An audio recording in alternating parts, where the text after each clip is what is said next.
Поли, добре дошла в Хумана.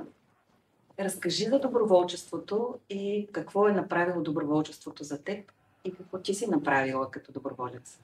Добре съм ви заварила. За мен доброволчеството определено промени мисленето ми, начина ми на живот и мога да кажа, че доброволчеството ми даде, отколкото аз да дам.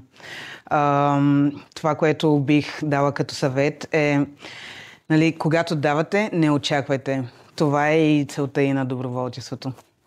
Да се върнем в началото. Ти си родена в България. Как протече живота ти до момента, в който реши да се занимаваш с доброволчество?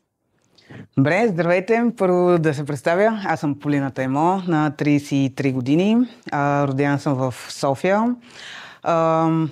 Като цяло, живяла съм в домове за деца лишени от родителска грижа до 15 годишна възраст. След това отивам в приемно семейство, където имам възможността да видя и другата страна на семейството. След приемното семейство и след завършването на средното ми образование записвам в университет, завършвам бакалавърска и магистратура. И по време обаче на бакалавъра си започвам да се занимавам като доброволец и до ден днешен. Обаче имаше момент, в който някак си се търсех и исках да разбера малко повече за Африка. И имах възможността първо да отида в Уганда за един месец. И от Уганда просто исках още повече да посетя Африка и да опозная Африка. Затова и се свързах и намерих програмата на Хумана People to People. И оттам получих стипендия и възможност да стигна до Замбия и да бъда доброволец за 6 месеца. Разкажи какво представляваше обучението преди да заминеш за Замбия, защото ти си била подготвена за това, което те очаква и какво всъщност научи по време на престоя си в Дания?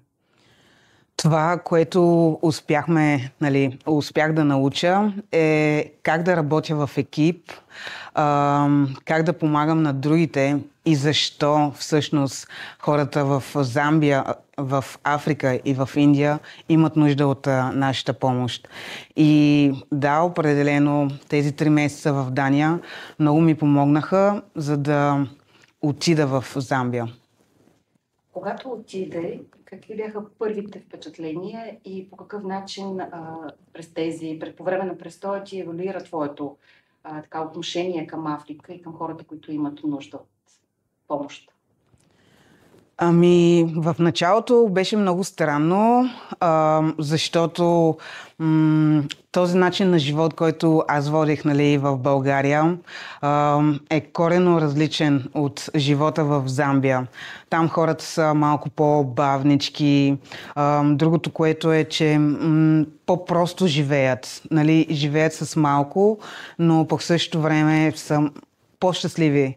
И другото, което е, че да работиш с младежи от улицата, тъй като това ми беше и проекта, работейки с младежи от улицата. В началото беше трудно за мен да разбера защо те са там, как са попаднали, но в последствие разбрах и някакси Замбия ми помогна да се смиря и малко да намеря мир в себе си и да разбирам нещата от другия ъгъл. Как изглежда един ден на доброволеца? Разкажи за един твой типичен ден в Замбия. Първо ставам, оправям се, взимам колелото и обикалям малко, около 30-40 минути. Ходя до селото, до центъра на селото. След това се прибирам, оправям се за работа и отивам в, айде да кажем, понеделник. В 7:30 започваме. Имаме среща на учителите, обсъждаме какво се е случило предната седмица, какви проблеми има да се решават. След това приключва тази седмица, тази среща и след срещата се събират младежите. Винаги в понеделник те изпълняват химна на Замбия. След химна нали, се казват кой ще е дежурен тази седмица и след като нали, се кажат по-важните неща за седмицата, какво ще се прави, влизаме в класните стаи, преподаваме до 2 часа, но в 10:10 има почивка до 10:30. След това нали, продължаваме учебните дейности до 2 часа. Не, до 1 часа. В 1 часа до 2 часа има нали, обяд и след това се започват различните дейности, които се организират. Това, което бих казала на бъдещите доброволци е да не се притесняват, да рискуват и който рискува печели, който не рискува губи.